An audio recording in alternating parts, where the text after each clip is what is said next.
पर जापान की एक मैगजीन में ये लेख निकला था, वहां शोध किया गया कि भगवान के जितने भी ये नाम हैं मनुष्य के शरीर पर अलग अलग प्रभाव डालते हैं। अगर बच्चा कितना भी तोतला हो, अस्वस्थ रुग्ण हो, अगर माँ बचपन से ही उसके कान में श्री कृष्णा शरणम मम, श्री कृष्णा शरणम मम 11 बार सुनाए सुबह और सोते समय, तो बच्चा तेज बुद्धि का होगा, वैज्ञानिक होगा और अद्भुत पढ़ाई लिखाई में आगे निकलेगा। ये कृष्ण नाम से बुद्धि का संवर्धन होता है। गोविंद की बुद्धि को देखना है तो जरा भगवत गीता पढ़ो तो आपको गोविंद का ज्ञान मालूम पड़ेगा, कितना ज्ञान है। श्री कृष्णा शरणम। श्रीमद वल्लभाचार्य जी महाराज इसी मंत्र का जाप करते थे, श्री कृष्णा शरणम। कहते वो तो ठीक है महाराज, आपने अच्छी व्याख्या कर दी, लेकिन ये जो कृष्ण में नीचे हसिया लटका दिया, री लिखते ना नीचे, क्री री लगा देते हैं, ये हसिया जैसे टेढ़ा बकोला लगता है। तो आज से जो पुराने जमाने के लोग हैं उन्होंने देखा हुआ कुएं से पानी निकालते थे पहले, और अगर रस्सी टूट जाए, बाल्टी उसी कुएं में गिर जाए, दिखाई तो अपन को पड़ती नहीं, तो कैसे निकालते थे? कैसे निकालते थे बताओ? ये आज के बच्चों से पूछो, कैसे निकालते थे? कहते हमसे नल की बात पूछ लो, नल के बारे में बता देंगे, नलाई तक हम पहुंच पाए। हाँ बोलो, ये डिस्कस हो गया, बताओ कैसे निकालते थे? अच्छा, बताया नहीं इन्होंने, पंकज ने कुछ बताया नहीं?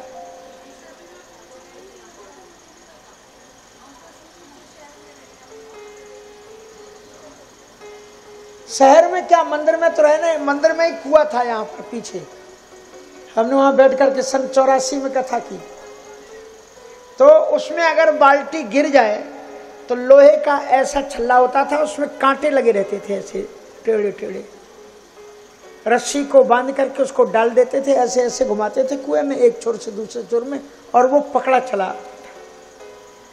ऐसे ही जो पापों के कारण जो जीवात्मा भवकूप में पड़े हुए हैं, वो अगर कृष्ण नाम का उच्चारण करते हैं तो कृष्ण नाम में ये जो हसिया है, ये जो टेढ़ापन है, वो अधिक पतित प्राणियों को पकड़ पकड़ करके उद्धार कर देता है। बोलो भक्त वत्सल भगवान की। इसलिए कृष्ण नाम पावन पावन, कृष्ण नाम प्यारा प्यारा।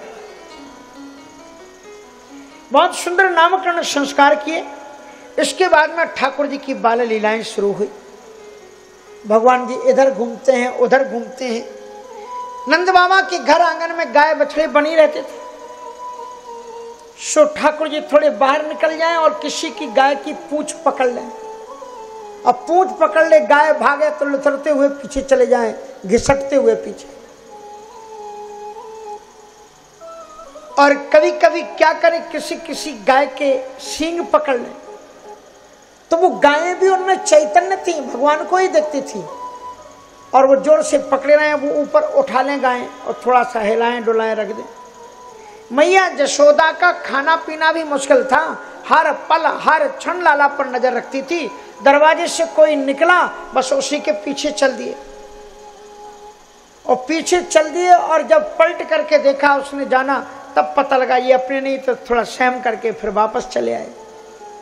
एक दिन मैया यशोदा सुबह उठी, पुराने जमाने की माताएं जल्दी उठ जाती थी, सो सुबह उठी और वो जमुना स्नान करती थी, तो 4 ही बजे उठ करके चली गई। गौर से सुनना है इस बात को। अब चल दी सुबह सुबह, और कन्हैया भी पीछे पीछे चल दिए। मैया ये सोच रही वो सो रहा है, लेकिन जब तक उसने अपनी धोती होती कपड़े अपने उठाए और वो अपने पीछे पीछे चल दिए, और पीछे पीछे चल दिए, तो मैया यशोदा ने आगे चल करके देखा है ये भी पीछे पीछे चला रहा। फिर उसका हाथ पकड़ा और ले गई जमुना। अपने बर्तन कपड़े वहीं पर रख दिए। मैया ने कहा मैं स्नान कर लूं, तू यहीं पर बैठना। और जब तक मैया यशोदा स्नान कर रही थी तो देखा लाला कहाँ है, तो लाला देखा जमुना जी में घुटनों तक पानी जहां पर है वहां पर खड़ा हुआ है। और कर क्या रहा था? कर ये रहा था कि दूसरे घाट पर जो माताएं सुबह सुबह दीप दान दी थी, वो दीपक जो बहते हुए आ रहे थे, उनको लाला पकड़ पकड़ करके किनारे लगा रहा था। पकड़ पकड़ करके किनारे लगा। मैया यशोदा ने कहा कि लाला तू क्या करे, क्या कर रहा है? कहा कुछ ना है मैया, जो दीपक जो बह रहे हैं इनको मैं किनारे लगा रहा हूं। तो कहा तो क्या तू सारे दीपकों को किनारे लगा देगा? बोले ना है मैया, मैं सबको नहीं, जो मेरी तरफ आते हैं मैं उनको किनारे लगा देता हूं, उनको पार कर देता हूं, भवसागर की नदी से बचा लेता हूं। भगवान की बड़ी दिव्य लीलाएं हुई। और गोपियां, जो ब्रज की गोपियां हैं, वो क्या करती हैं मालूम है ना? ये ऋचाएं हैं। ऋचाएं मानी वेदों के मंत्र ही गोपी के रूप में अवतरित होकर के आए हैं। किस लिए आए? कि गोविंद का दर्शन मिलेगा। अभी तो गोविंद घर से बाहर निकले नहीं, तो कोई ना कोई बहाना बना करके वो गोविंद का दर्शन करने के लिए आती है। विक्रेतु कामा खिल गोप कन्या मुरारी पादार पिते चित्त वृत्ति दध्यादिकं मोहि वसादवोचत गोविंद दामो दरमाधुवेति। गोविंद के दर्शनों के लिए भी ब्रजांगनाएं सुबह सुबह उठ करके माखन विलोती हैं, खूब माखन निकालती हैं। अपनी सास से कहती हैं कि सासू जी अगर आपकी आज्ञा हो तो ज्यादा माखन हो गया है, जरा हम बेच आए। तो कहती हैं हाँ चले जाओ। तो वो बेचने के लिए कहाँ आती हैं? नंद बाबा के घर के पास में आवाज लगाती हैं कि माखन ले लो री माखन, कोई दही ले लो री दही, अजी नवनीत ले लो जी नवनीत। और कहते कहते भूल जाती, कहने लग जाती अजी गोविंद ले लो जी गोविंद, अरे नंदलाला ले लो जी नंदलाला। अब आंगन में खेलता हुआ कन्हैया समझ जाता है ये माखन बेचने नहीं आई हैं, ये अपना पवित्र दिल बेचने के लिए आई हैं। भगवान घर के अंदर से बाहर निकल के आ जाते हैं। गोपियां उनको घेर लेती हैं, कोई मुख में माखन खिलाती हैं, कोई इधर लगाती हैं, कोई उधर लगाती है। मैया यशोदा सोचती कि अभी बटमारदारी का कन्हैया यही खेल रहा था, कहाँ चला गया? घर से बाहर झांक करके देखा तो गोपियों ने घेर रखा है बीच में माखन और उनको लगा रही ऐसे ऐसे करके। मैया यशोदा गदगद हो गई, अरे वाह, मेरी लाला से आप इतना प्रेम करती हो? सखी बुरा नहीं मानना, आप इतना प्रेम करती हो, लाला आपका ही है और ये घर भी आपका है, आप बाहर क्यों, अंदर आ जाओ। मैया यशोदा बड़ी सरल थी, अंदर बुला लिया। अब गोपियां बैठ गई, सबको उन्होंने दूध छाछ खिलाई पिलाई और दूध छाछ खिला पिला करके उसके बाद में उन्होंने, जो गोपियां बैठ गई और पूछती हैं कि बताओ आज लाला ने क्या किया। तो मैया यशोदा ने बताया कि सब कुछ, बड़े हंस करके मैया यशोदा बताती है कि देखो बहनों, सब कुछ मेरे घर में जो कुछ भी है सब इसी के लिए है। मेरे घर में जो भी माखन में सब इसी के लिए, पर फिर भी ये कभी कभी ऐसी लीलाएं करता है कि रात में हम उन्हीं लीलाओं को याद करके रोते हैं रात में कि हमारे कौन से पुण्य हैं। जो ठाकुर गर्गाचार्य जी कह गए थे कि भगवान है, हम सोचते थे नहीं है तो हमारे बच्चे ही हैं, क्या है? हमारे बच्चे ही हैं। तो उन्होंने कहा कि एक दिन मैं जमुना पानी भरने के लिए गई, कन्हैया को मैंने यहीं पर बैठा दिया, कृष्ण बलराम को एक थाल में माखन मिश्री गुड़ अचार रोटी रख दी कि बेटा घर के अंदर में रहना। हम जब लौट करके आए तो दिखाई नहीं पड़ा। मैंने सोचा गया कहाँ, तो जाके लाला के हाथ में एक नीलमणि कंगन पहना थे, उसमें मणि थी। सूर्य अंधेरे घर में घुसा, उसमें मणि चमक रही थी। तो हमने सोची लाला तो यहाँ है। तो धीरे धीरे मैया यशोदा आई तो जो रखा था वो माखन नहीं खाया, और जो माखन बना करके बटलोई में रखा हुआ था मटके में, उसको निकाल करके आराम से चोरी खाने में आनंद ले रहा था। मैया आई, धीरे धीरे पकड़ लिया और जो ही पकड़ा तो चमक गए। अब देखा मैया तू आ गई? बोले हाँ लाला मैं तो आ गई। बता तू कर क्या रहा था? मैं, मैया तू बड़ी भोली है। बोले मैं कैसी हूं मुझे मालूम है, तू पहले ये बता तू कर क्या रहा था? कहा मैया तू बड़ी दयालु। बोले मैं जो कुछ छू में जानती, तू बता कर क्या रहा था? कहा मैया मुझे तेरे पर दया आ गई। अच्छा हे दयालु करुणा सागर, तो तुम ये बताओ कर क्या रहे थे, दया हो रही थी? बोले हाँ मैया मैं बाहर माखन खा रहा था और मैंने देखी चींटियों की लाइन लगी हुई थी इस कमरे में। तो मैंने सोचा इतनी हजारों चींटियां किधर जा रही, हौले हौले में उनके पीछे आया और देखा वे चींटियां तेरे द्वारा कितने परिश्रम से निकाला हुआ ये माखन सब उसमें खाई जा रही थी। तो मुझे तेरे पर दया आ गई और मैं तेरे माखन को बचाने के लिए एक एक चींटी को बाहर निकाल रहा था। अच्छा करुणा निधान, तुम इस मटकी से चींटियों को बाहर निकाल रहे थे, खा नहीं रहे थे, चींटियां निकाल रहे थे? बोले हाँ मैया मैं चींटी। अच्छा तू हाथ से तो चींटी निकाल रहा था, ये तेरे मुहड़े से क्या निकाल रहा था, तेरे मुख में कहां से माखन लग गया? अब लाला ने सोचा कि हम फंस गए, पर बात बनाने में बड़े निपुण। कहा कि मैया क्या हुआ ना कि पता नहीं एक चींटी कहां से मेरे अलकों पर चली गई और अलकों से कब पलकों पर आई कोई पता नहीं चला, उधर से मेरे होस्टों के पास आकर के काट दिया। मैं तो तेरा सुकुमार बालक हूँ, सुकुमार मैया का सुकुमार बालक। सो मैंने उसी जो उंगलियों में माखन लगा हुआ था उससे मैंने उनको थोड़ा चींटियों खुजला दिया, उससे माखन लग गया। मैया यशोदा की साड़ी ली और चट से पहुँच लिया अपने मुख को। कहा मैया अब तो नहीं है ना माखन? मैया को हंसी आ गई कि कैसे ये बहाना बनाता है।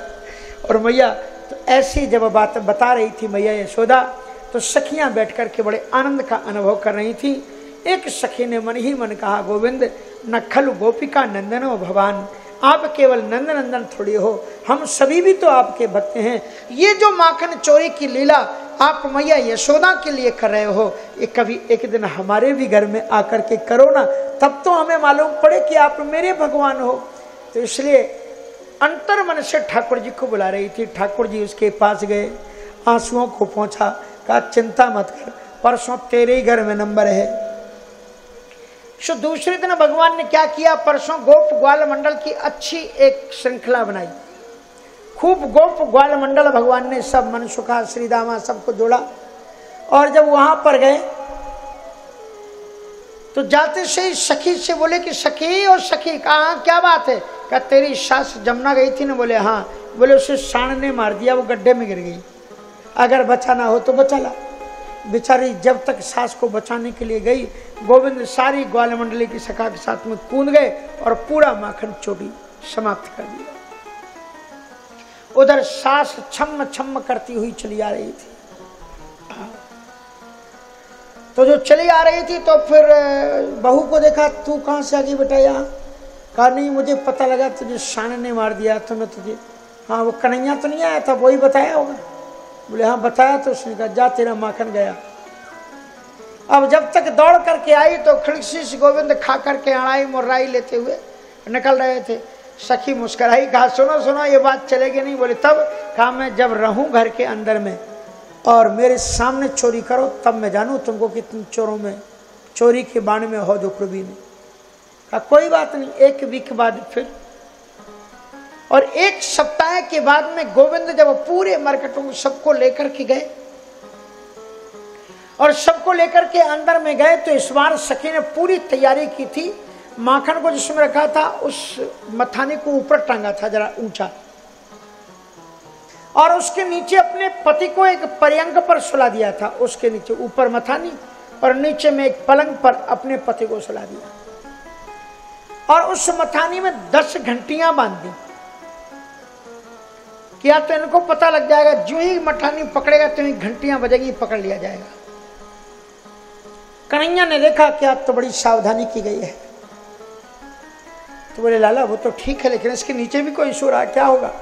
आराम से धीरे से उठा करके इसकी चारपाई को एक तरफ कर दो, चारपाई को एक तरफ। बोलिए बहुत ऊंचा है। आपने देखा ना बॉम्बे में लीलाएं होती है ना, टीवी में देखते होंगे, कितने चढ़ जाते हैं और फिर मटकी फोड़ लीला करते हैं। वो गोविंद ही है उनके आचार्य, उन्हीं ने शुरू किए। अब महाराज क्या हुआ, ग्वाल सखा मंडली थी, सो 10 नीचे बैल बन गए, हाथों से खड़े हो गए, घुटनों के बल। 10 के ऊपर 8, 8 के ऊपर 6, 6 के ऊपर 4, 4 के ऊपर 2 और गोविंद चढ़ गए मथानी। कहा लाला सावधान, घंटियां टंगी। तो गोविंद ने घंटियों से प्रार्थना की, घंटी देवी नमस्तुभ्यम, हे घंटियों आपको प्रणाम है, अगर आप ना बजो तो मैं अपनी लीला शुरू करूं। तो घंटियां कुछ नहीं बोली। गोविंद ने कहा मौनम स्वीकृति लक्षणम, कुछ नहीं बोल रही है इसका मतलब नहीं बोलेंगी। तो गोविंद ने मटकी पकड़ ली, घंटियां नहीं बजी। मटके में हाथ डाल दिया, घंटियां नहीं बजी। माखन उठा लिया, घंटियां नहीं बजी। और जो ही गोविंद ने वो माखन का भोग लगाया, मुख में रखा, तो ये 10 घंटियां एक साथ घन घन करके बजी और सखी की नींद खुल गई। उसने तत्काल एक लपट उठाई, अभी देखती हूं। तो जो ही वो दौड़ी तो नीचे की जो सीढ़ी थी वो भाग गई, नीचे ग्वाल वाल थे ना वो सब भाग गए। अब कन्हैया उसको नथानी को पकड़ करके ऐसे ऐसे गन्न मन्न घूम रहा था जैसे लट्टू घूम रहा।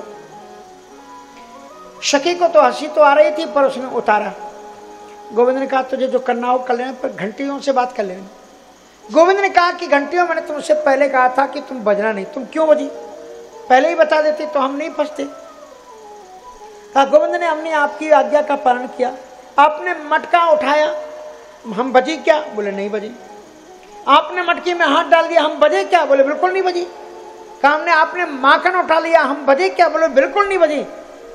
तो बोले तब आपने जब मुख में रखा तो मैंने सोचा ठाकुर जी भोग लगा रहे हैं, और भोग जब लगता है तो घंटियां बजती हैं, इसलिए हमने आपको भोग लगाने के लिए घंटियां बजी, क्योंकि ड्यूटी इज ड्यूटी। इसलिए ऐसी ड्यूटी किस काम की जिसमें, ऐसी आज्ञा का पालन किस काम का जिसमें ठाकुर जी की सेवा ही छूट जाए।